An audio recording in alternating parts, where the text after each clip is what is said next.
totally did that on accident. False alarm. False alarm. All right. Try Here we go. Here we go. Get in the know. Non-stop Vikings talk. It's Purple Daily on Score North and ScoreNorth.com. Purple Daily, presented by Surly Brewing Company.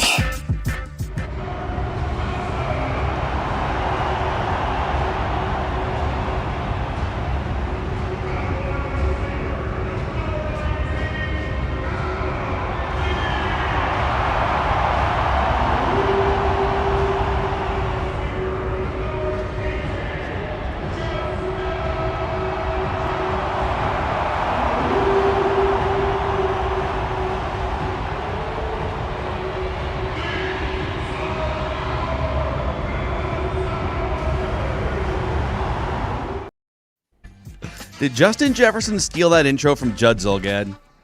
Has he been watching the beginning part of Vikings Vent Line? That's how Judd enters the show. I like to crawl in through my Judd room. and Finn Balor have that same, type of demon entrance where they like to get on all fours, where they like to I like the enter smoke stadium. going. The smoke. Yeah. I think that Fletcher off Cox and did that last night too against Dallas. Yeah. Someone should come out ball. like in the full Finn Balor demon, like the face paint, the body paint, everything. That's what I want to see. This is Purple After Dark here, part of the Purple Daily umbrella of Daily Vikings Entertainment, presented by Surly Brewing Company. Phil Mackey, Judd Zulgad, our executive producer, Declan Goff, and our guy, Realistic Randy, one of the OG callers of Vikings Vent Line, now has his own YouTube channel, which you can check out if you want his thoughts on all things Vikings. And if you're watching us on the Purple Daily YouTube channel on a TCL TV, even better, because TCL is a supporter of us, and they have a new lineup of award-winning TVs delivering the most entertainment with stunning resolution at an affordable cost. Enjoy more of the things you love with TCL. We'll take some of your comments and questions, pop them up on the screen. But Randy, the floor is yours. What's on your mind after the Vikings' first victory of the season tonight? Well, we called it last week, gentlemen.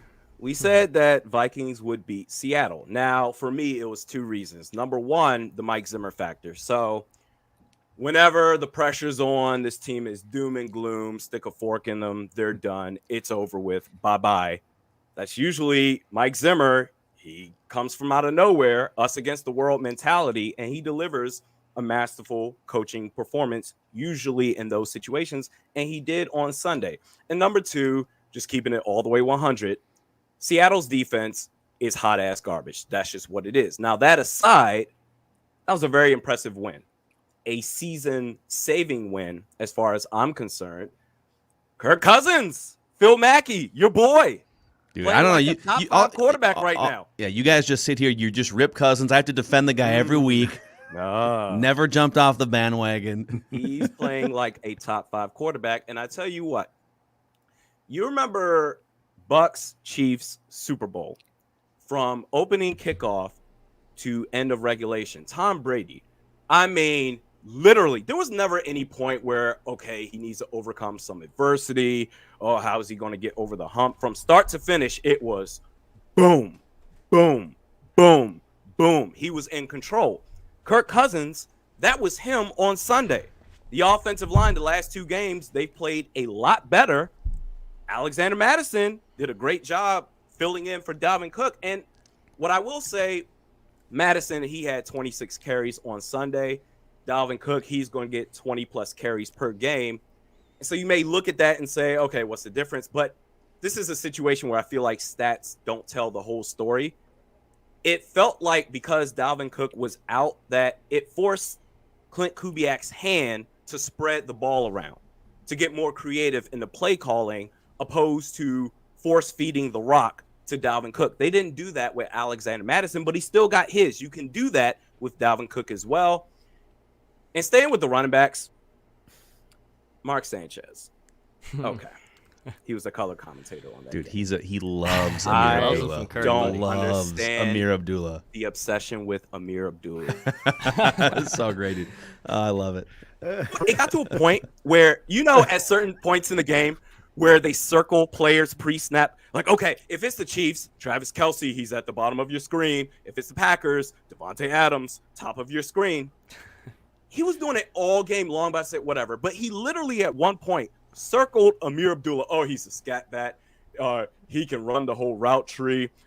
And at one point, he circled Amir Abdullah. All right, he's a hot route. Look out for him. I'm like, no one's thinking about Amir Abdullah. Nobody. Whatever. This guy's dangerous. Look out. Oh my God, look out God. for him. Okay. Defensively, in the second half, the Vikings defense, they held Seattle to under 100 yards and scoreless in the second half. So that's pretty great. And I think this was, I want to say a week, maybe 2 weeks ago on this channel, we talked about this. Where's the pass rush going to come from opposite of Danielle Hunter? And I'm sorry, but I've seen enough so far. Everson Griffin, I know he was brought in as a rotational player, but he brought the juice. I think he should start opposite of Danielle Hunter because I tell you what, Everson Griffin, in 2 games, he didn't play at Arizona. I think that was the concussion that he went through. In 2 games, has outplayed DJ Wonnum and Stephen Weatherly combined through 3 games.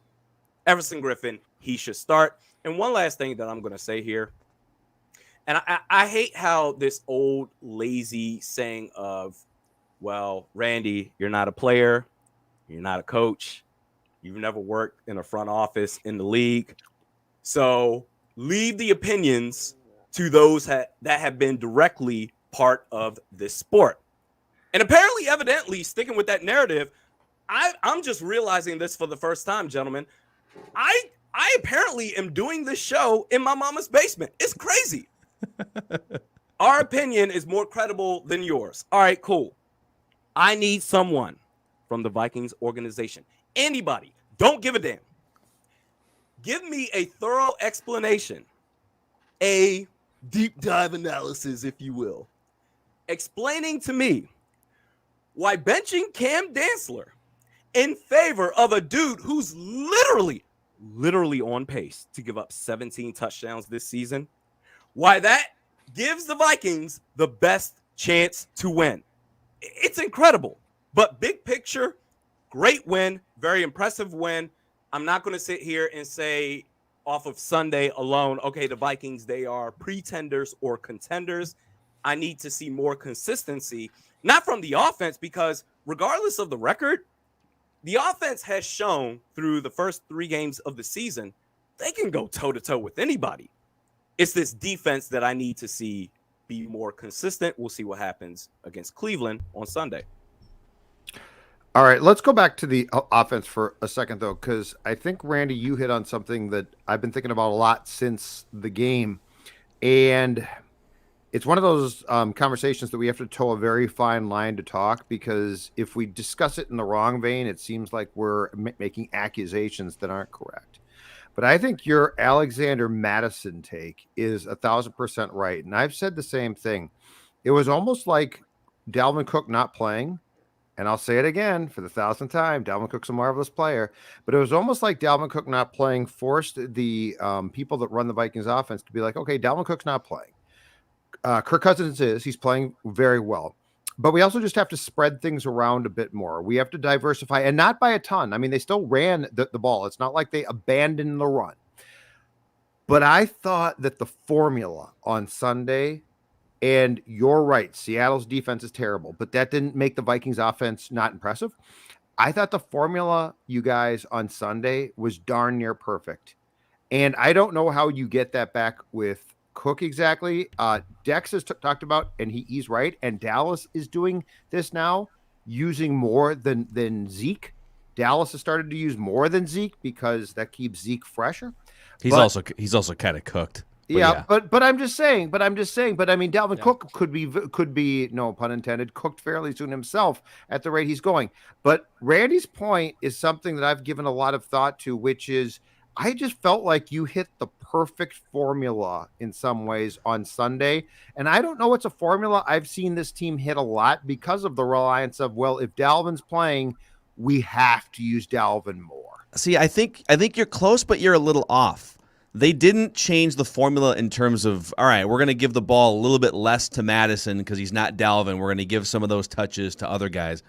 Alex Madison touched the ball every bit as often as Dalvin Cook would. I mean, he had, 25 rushes or whatever it was, and he caught like 5 or 6 passes. I mean, he got the workload that Dalvin Cook got. But the difference in formula was the offensive line is a lot better overall this season and was a lot better in week 3. And in pass protection, you've got a couple of guards that aren't just getting bowled over by the defensive linemen like Drew Samia early in the season last year and Dakota Dozier. In fact, Oli Udoh is, I believe, the 12th highest graded offensive guard in the NFL for the first 3 weeks. So part of the reason why this looks different is because Kirk is getting better protection when he drops back to pass than he was last year. Only 3 games, we'll see. And Kirk, in some of these must-pass situations where, all right, you know they're coming, they know you're throwing, and they might even break through like they did on that 3rd and 5 play halfway through the fourth quarter that we talked about on the Pie Chart of Praise episode on Monday. He hangs in there and makes a couple great third down throws where they are coming at him, ears pinned back, that he doesn't always make. Like, the biggest knock on Kirk is when you've got deception and play action, you're elite. When you don't, and when it's 3rd down and 7, or when it's late in the game, that's when he tends to wilt, and he rose up in those situations. So to me, that's what was different, not as much like the spreading of the ball in a different way because Dalvin was gone. But I think it's also situational play calling, because you're right. Alexander Madison, he got the ball just as much. I think he had 32 touches overall. Mm-hmm. That's what Dalvin Cook would get. But it just felt like 2nd and long, for instance. That's when the Vikings with Dalvin Cook, they always run the ball. They were getting after it. For the whole game, I didn't know what the Vikings were going to call on offense. And even when I thought, okay, 2nd and long, they're going to run the ball, they would get after it with the screen pass or throw an intermediate route. They were different. They were unpredictable, where I feel like regardless of the offensive coordinator for years, it's been the same old song and dance. I feel like the play calling got way more creative. And that's to say, no one's saying take the ball away from Dalvin Cook when he's healthy. You can still give the ball to him. But, I mean, the end of the first half, the final possession of the first half, normally this is where they go run, pass, defense. Let's play for a field goal. But the end of the first half, they drained nearly 3 minutes, 2 minutes, 58 seconds at the end of the first half with creative play calling, where normally let's be predictable. Let's give the ball to our best player, Dalvin Cook. Whereas any other coach, oh my God, yeah, I have Dalvin Cook, but I also have Jefferson and Thielen. Are you kidding me? And KJ Osborne, he's blossoming into a true wide receiver 3. Are you kidding me? I'm going to use these guys. The situational play calling was so much different than I've seen in years past. I think it's, yes, Kirk Cousins, the offensive line, they're getting after it. And Kirk, he's showing a little more fortitude, even with pressure in his face. But that play calling, Clint Kubiak, that was elite play calling for 4 quarters in that game. And Judd, quickly, go ahead. just go ahead. What like freaked me out too, and not even what was too surprising, was it wasn't the fact that Alexander Madison could get the same amount of touches that Dalvin did. It felt like to me like they literally were like, hey, screen pass, Alexander Madison. They ran a ton of screens. Why can't that be kind of the same type of thing that they're doing? It's not just, hey, if Alexander Madison has to play for Dalvin Cook, let's get him his 30 touches. We'll figure it out. They ran screen plays, same thing like you're talking about, Randy, like 2nd and long or 2nd in a situation where they got more creative. That to me was like, well, why weren't you doing that earlier? And Dalvin Cook is more of a special back than Madison. No one will ever argue that. But just it felt like it made things more open, and to the point of using Madison more, it felt like that's the type of situation where you can use Dalvin and Madison more in the same situations. I'd be hard-pressed to go back to 2018, Kirk's first year here. I'd be hard-pressed to find more games where I felt like Kirk was put in control of the game than Sunday. It really felt like Kirk was running that game, and that everything around him then played off of that. And there have been games where I feel like, and I don't know, I think it's more Mike, but there's been so many games where I feel like Mike's mandate is what Kirk has to do, This one felt like, okay, we don't have the guy we consider to be sort of our star guy, so we've got to be more diversified and more. And so yeah, I felt the play calling was more constructive. It felt like the pieces fit together. And this does not mean with Cook back they can't. Absolutely they can. But I just loved what I saw from a standpoint of not being exactly sure what we're going to see. And also from a standpoint of, and I'm a firm believer in 2021, if you don't feel that you can put the game in your quarterback's hands, you probably got the wrong quarterback. Sunday, it felt like they said, okay, this guy's playing great. Dalvin's out. That does not mean that Madison's not going to play a huge role. He is, but Kirk Cousins is the focal point. And you know what? To Kirk's, and I full credit to Kirk, he did a really good job of that. So, okay, so here's my question. I'll throw it to Randy first. So Kirk, pretty much every year of his career as a starting quarterback, even going back to the 3 years in Washington, it's not a surprise when he puts up like a 4 or 6 week stretch of borderline MVP play. He does it pretty much every year. But then he also has the stretches where, he threw like 11 interceptions in a 5-game stretch before the bye week last year. What is your belief in Kirk and then all the things around him that help him, right? Offensive line, Clint Kubiak, etc. What is your belief that the 3-game stretch we've seen here, which is one of the best 3-game stretches he's ever played in the 7 years as a starter, that this is, I'm not saying sustainable at this level, but like that he's going to just play really well, have a career season? Or do you think it's just kind of a classic, this is the 5 to 6 week stretch that he always puts up, he's just starting the season with it this time? I think the rift between him and Zimmer, the obvious rift between the two of them, I think that's given him some fire in the belly. Whenever he's this aw shucks guy, and this is outside looking in, he seems to be this aw shucks guy, but there are some people that when you get them fired up enough, when you get them out of that shell, so to speak, all of a sudden they're like, all right, screw this. I'm just going to go off. I've got enough motivation here. I think and he's been criticized by the national media. Kirk can't get it done. That's been happening his whole career.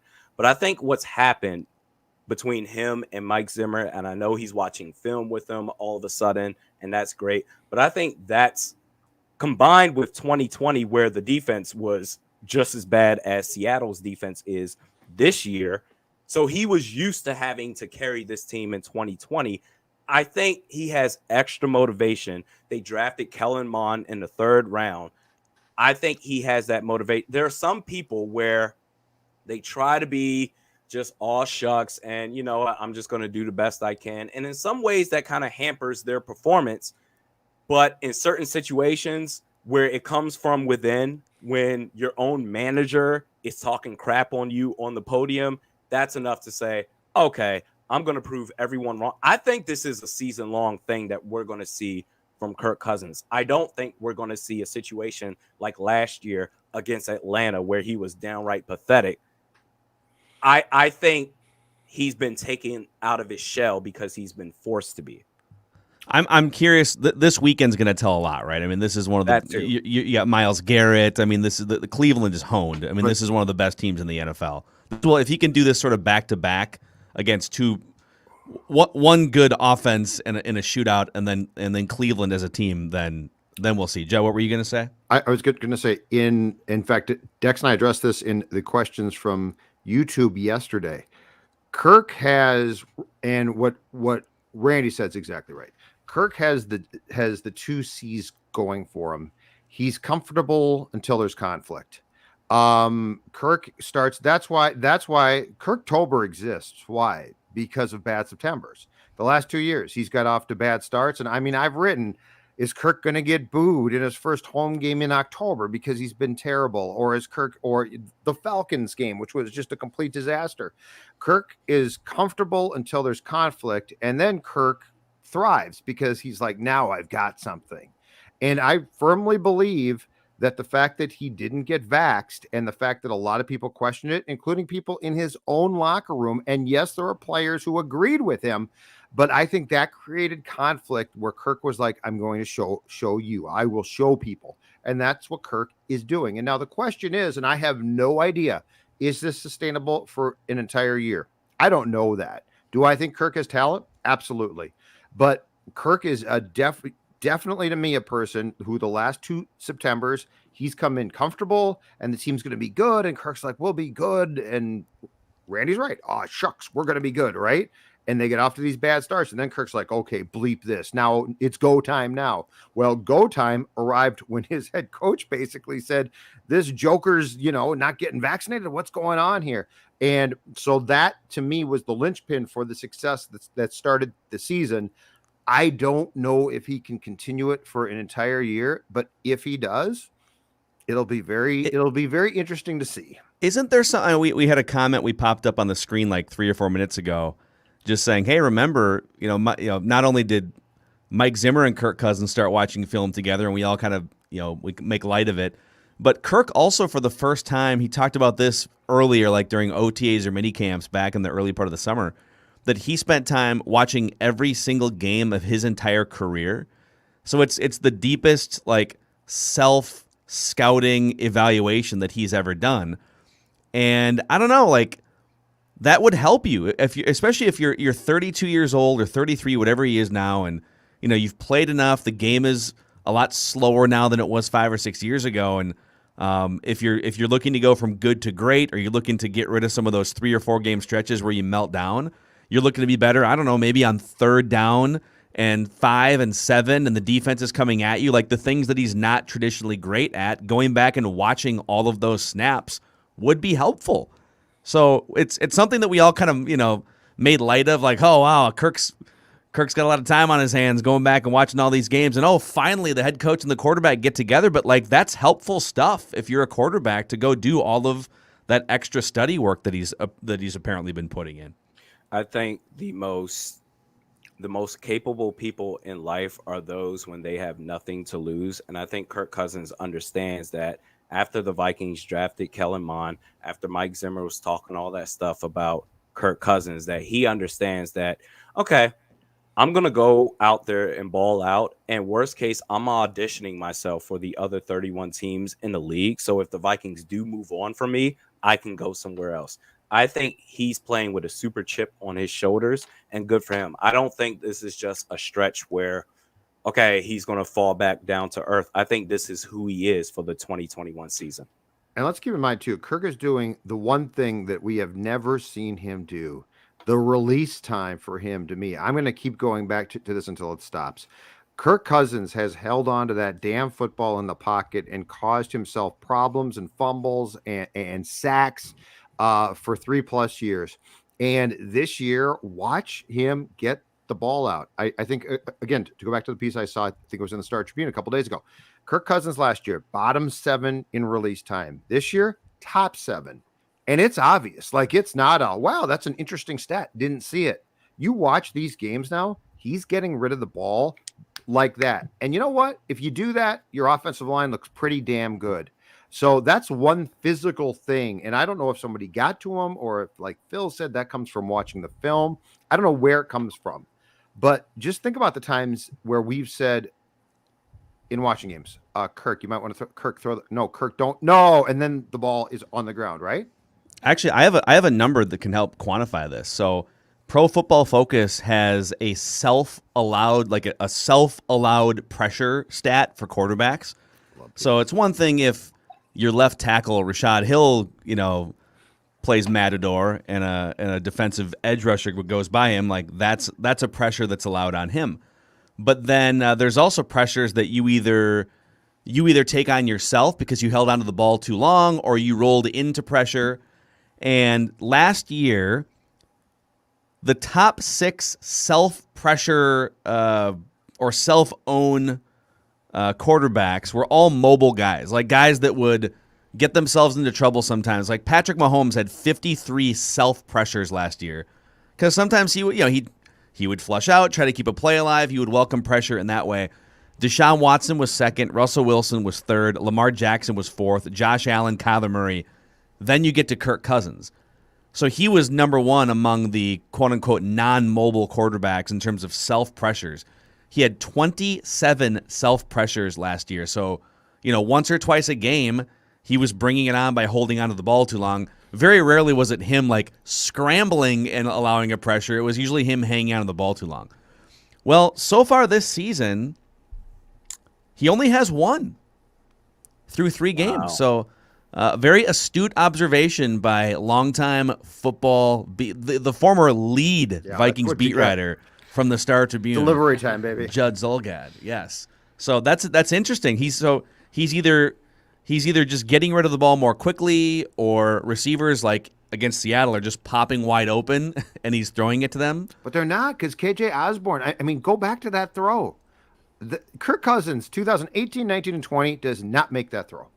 That throw that he made on 3rd and I believe 6 for 15 yards. He'll check it down. That's a different. That's or he different gets guy. sacked and fumbles, right? Well, sure, but I'm just saying that ball does not come out and bang, he hits it. And you know what? It looks like, okay, that's a nice play. Pretty simple, right? No. That's the play where we went nuts, right?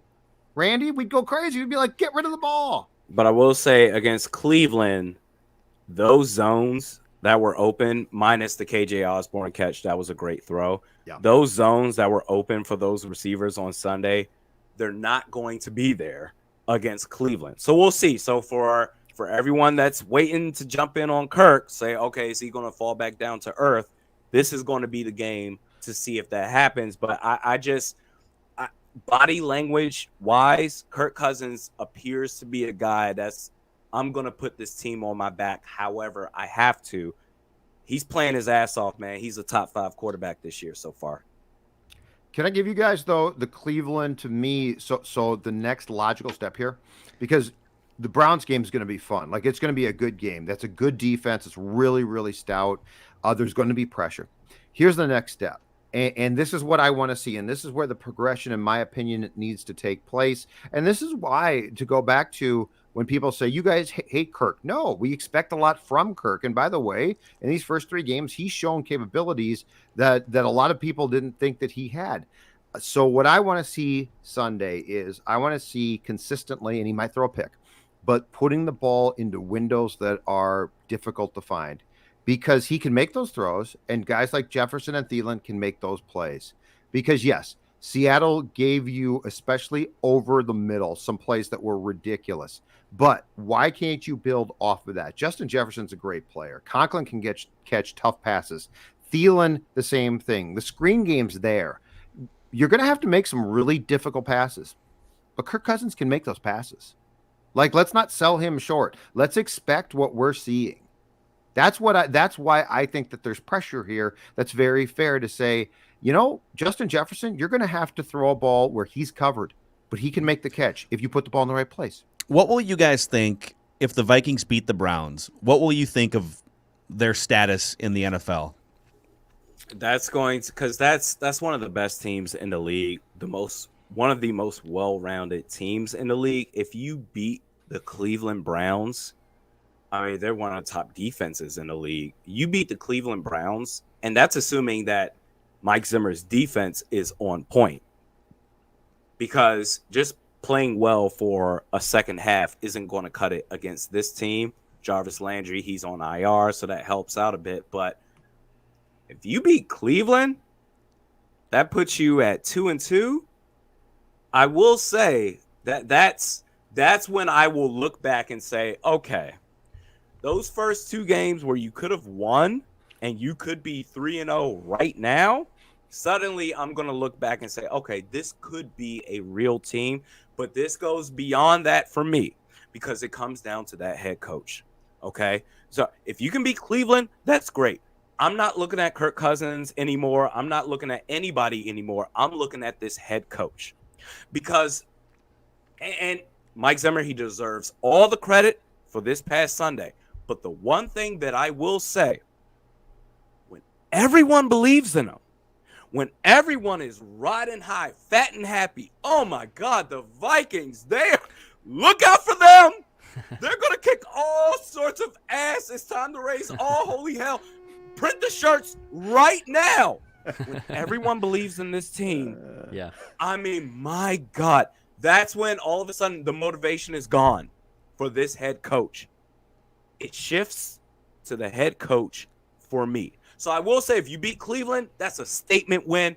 My God, this team, they're all of a sudden contenders, but it comes down to this head coach because I tell you what right now, going back to my original opening monologue, if you continue to play Bashad Breeland and deep in the red zone and you're playing 6 yards pre-snap off your man and you're surprised when you give up a touchdown, that's on you. If you continue to play DJ Wanham and Stephen Weatherly when Everson Griffin is doing all the pressure, that's on you. If you continue, assuming if Anthony Barr comes back and you play him over Nick Vigil, that's on you.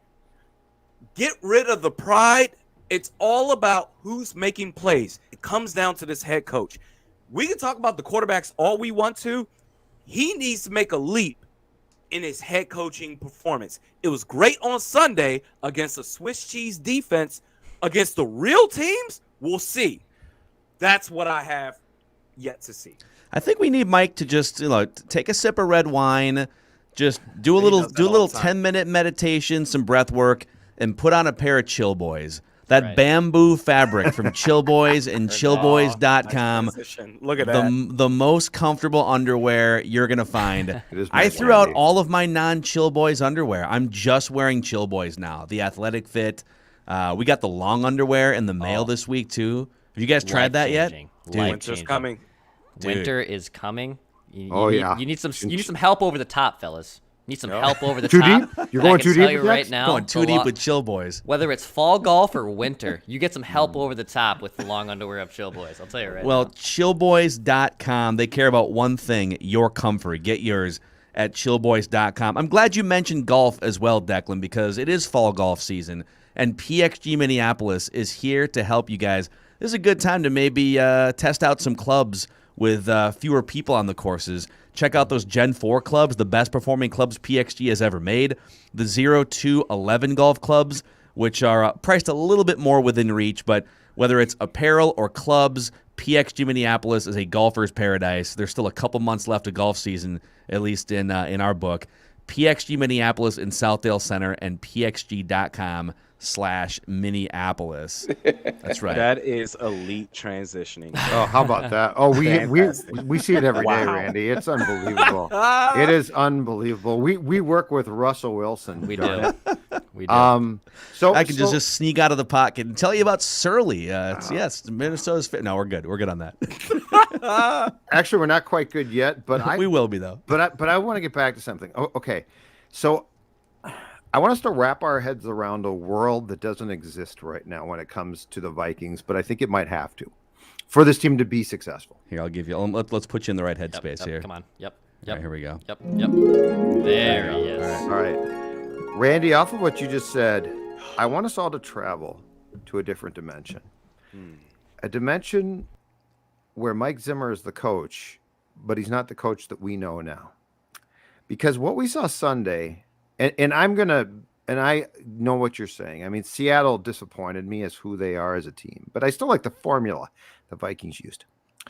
But I want us to go to a world where the offense carries the defense, because I'm becoming more and more convinced that's what's going to have to happen. Because this defense, I think it's going to improve against the run. I don't know it's going to get better against the pass necessarily. But what happened in the second half of that game on Sunday? The offense basically took the ball and said, we're keeping the football. We're not going to allow, and people are like, the defense pitched a shutout. And then I looked at the time of possession. I'm like, well, they pitched a shutout because the offense did a really good job. And so did our guy, Kirk Cousins. I want us to go to a world where I think we might need the Vikings to get to. And this is a big ask, because I'm talking about good or bad teams that you're playing against. But it's a world where the offense possesses the ball. They don't just run too. So I'm not talking about let pound the rock. They run, they pass, but they hold the football for extended periods of time. Kirk Cousins runs the show. And I'm not saying I'm not excusing the defense. They're still going to have to do their job to a certain degree. but it's not going to be what we're used to. It's not going to be the 2017 Vikings where you're like, oh my God, that defense is good. And now Case Keenum's a fun story. Can you guys get there? Because I think that might be the key for the success of this team. And I don't know that what I'm saying is completely idiotic. Can you guys get there? I feel like I can. In defense of Mike Zimmer, I can get there. He did talk about before the season started, I want to open up the playbook. I think he knows, or I think maybe he feels that his job is on the line. I'll believe it when I see it. The Wolf brothers, whatever. He feels the pressure on himself as a head coach, so he's willing to try whatever he has to. But as much as I've criticized Mike Zimmer, he does deserve credit on how the offense performed on Sunday. So if that's the case, and hopefully, I mean, my God, you had first row view of it on the sidelines to say, okay, if our defense doesn't work out, your defense is still giving up over 100 yards rushing per game.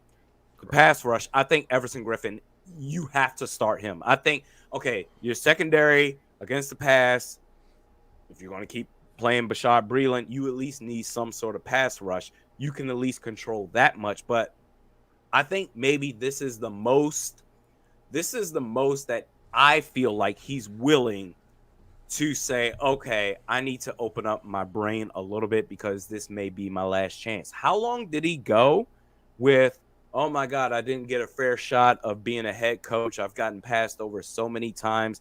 This is the first time I've been given this opportunity.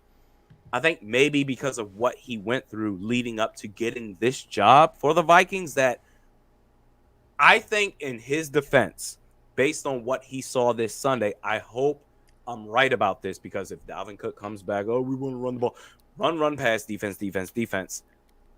I'm going to give him the benefit of the doubt to say, okay, if the defense is going to continue playing like ass, we need to allow our offense to be a little bit more creative and be more, just if nothing else, more opportunistic on defense. I think because the pressure is up against him, he has no choice. Now, if he's fat and happy and he just got a 10-year contract extension, I think he's going to do the same old song and dance that Zim has done, going on 8 years now. But I'm going to give him the benefit of the doubt to say this year, I think he's willing. I think it's going to happen. I think. Cleveland, we'll see. Seattle's defense, come on, bro. Cleveland, we'll see. Randy, I think too, like to Judd's point and to something that I even noticed after the Seahawks game and just through 3 games. And look, they've played Kyler Murray, they've played Russell Wilson, and Joe Burrow's also a damn good quarterback. Can Mike Zimmer's defense, and you briefly touched on that in your last point there, can they be opportunistic? Can they be bend, not break? Like, I think it's clear, even though they played very good quarterbacks through 3 weeks, this being a top 10 defense, I'm sorry, I think it's just completely out of the question. I think it's gone. I think it's gone. Now, can they be a competent defense, and can they be a defense that was better than what they were in 2020 when they were playing rookies and inexperienced guys? Of course, I think that's a low bar to clear. But can they be a defense that's bending and not breaking, and then being opportunistic, creating turnovers, getting key stops on third downs? The one thing, even last year with that defense being poor, is they were great in the red zone. That's the one staple of Mike Zimmer's defense, is they've always been fantastic in the red zone. Mm-hmm. The offense is going to carry them. That is the clear assumption of the 2021 Minnesota Vikings. The offense will carry them. But can the defense be opportunistic to create plays and to create situations in crunch time where they can get a key stop, a key sack, a pick, a fumble, something like that? And is that sustainable, and is that something that you trust that they can do through the course of the season? Real quick, Dex, I think Dex just nailed it with third down and red zone. I don't give a rip what like the overall yardage is. Like, I don't need them to be a top 10 overall defense. I need the offense to score 30 points a game, which they are so far. And they scored 26 a game last year, which was like 11th in the NFL. Score 30 points a game. Defense can give up 20, 24, whatever. It doesn't matter. I don't care if you hold a team to 13 points. Be good in the red zone. Be good on third down. And open up the peak capability of this offense, that's the formula in the NFL anyways. Like, think about how hard it is to put together a fully healthy, perfectly schemed defense for 17 weeks or 18 weeks now this year, and then play like clock control, run the football first. Like, when's the last time that was a regular formula for success in the NFL? Like, once in a while, there might be teams that pop up, and make it to the Super Bowl doing that. But if you've got the ability to throw the ball for chunks in the air, and you've got a couple elite pass rushers, in this case, Danielle Hunter, and if you can be situationally good and take the ball away once in a while, that's how teams win. Look at the Bills. Look at the Bills, the Buccaneers. They're not holding teams to 9 points on defense. They're scoring 33. They're scoring 30, 33, 34 points, and they're disrupting opposing teams' quarterbacks. So the Vikings have some of that blueprint on paper. But I'm here to tell you right now, if you're going to be prideful on this personnel at all three levels, Weatherly, Wonnum, Barr, Breland, and you're going to continue to play on 3rd and short or deep in the red zone, 6 yards off pre-snap, you're begging for touchdowns to be scored on you. That's been happening for years with this Mike Zimmer defense, but because it's Mike Zimmer and they've been opportunistic in the past outside of 2020, we've given him a break on that. But I'm here to tell you right now, if that continues, then you're going to put more pressure on this offense. I have big concerns about the pass defense, period. The run defense has, I believe, given up 100-plus yards in all 3 games so far, but I actually think that's going to be fine. I think they're going to stabilize there. And I think that's something where the more that this defense gels, it's going to be fine, because I think the defensive tackles will improve. I mean, Kendricks is a marvelous player. The pass defense, Pat P is, I think, solid, but I don't think he's great. He's long past his prime. I'm with Randy.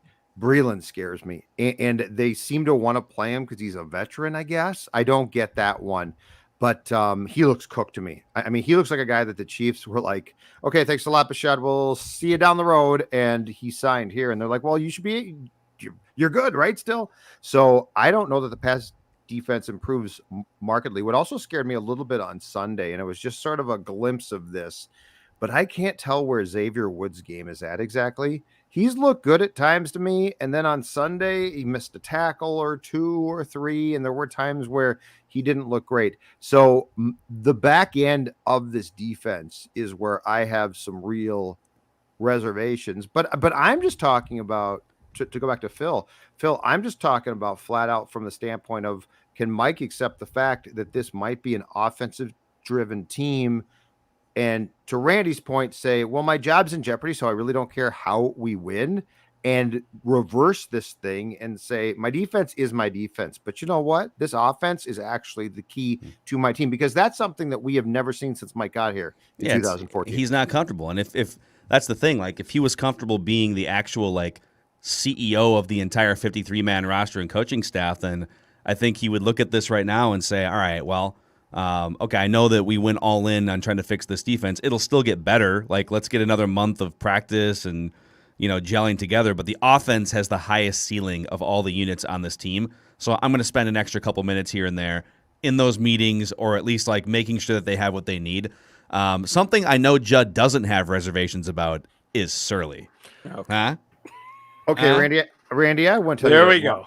Randy, I want to tell you right now about the most complete team in the state, and it's not the Vikings, it's not the Twins. God knows it's not the Twins. It's not Cover Football. I watched that debacle on Saturday. It's not the Wolves, because it's never been, and it's not even my prime joy.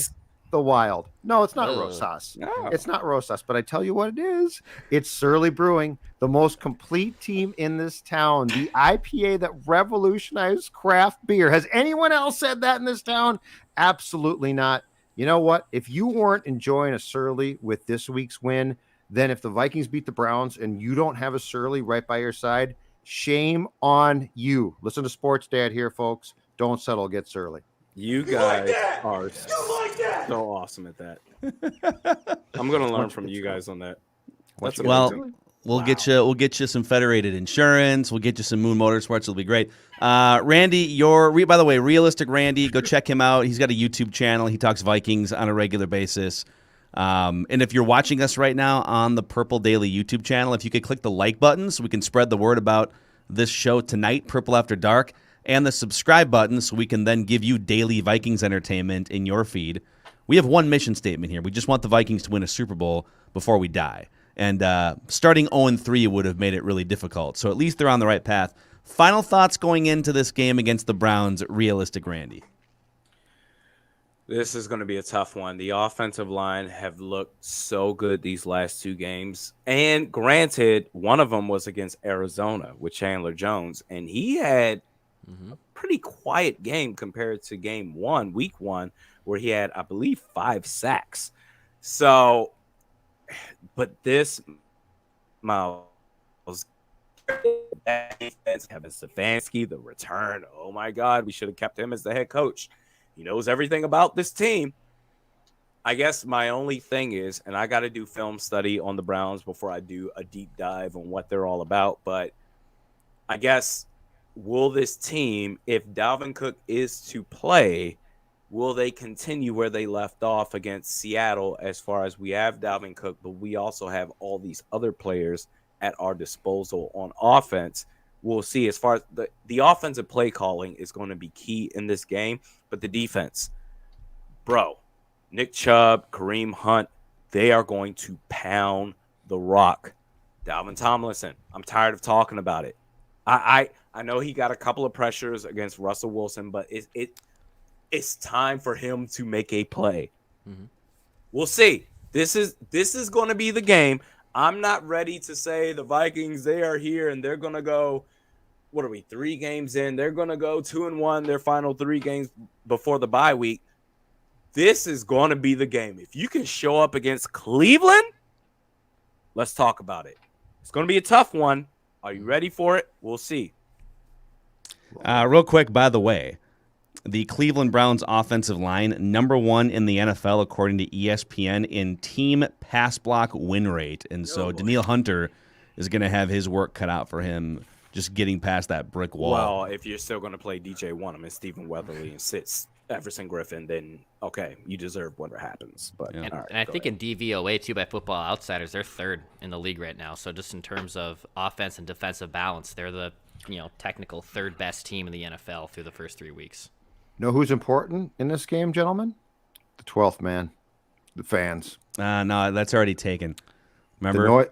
No, it's got to be. I think we need. We have to go up above the Seahawks. Now that the Vikings beat the Seahawks, I think it's the 13th. But I'm telling you guys, I'm going to keep coming back to this. Baker Mayfield's going to get rattled.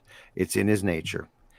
I'm not saying the Vikings are going to win because of the fans, but the louder that building gets when he's trying to operate, and the more potential for meltdowns that exist, the better. I've been in that stadium twice. Okay. It's real. I've been in there twice. It's real. And I'm telling you right now, those fans, they love their team. Yep. It gives you goosebumps. Goosebumps no matter what. I'm telling you, these fans, they're going to get after it. They're going to give all the support for this team that they need. They just got to deliver. I've seen good quarterbacks have a hell of a tough time in that building. And when that horn goes on 3rd down, Absolutely, dude. Yeah, this is going to be a blast on Sunday. Don't forget Vikings Vent Line 2 right after the game, where we take your calls. We straight up welcome you guys into the show with us on the Purple Daily YouTube channel.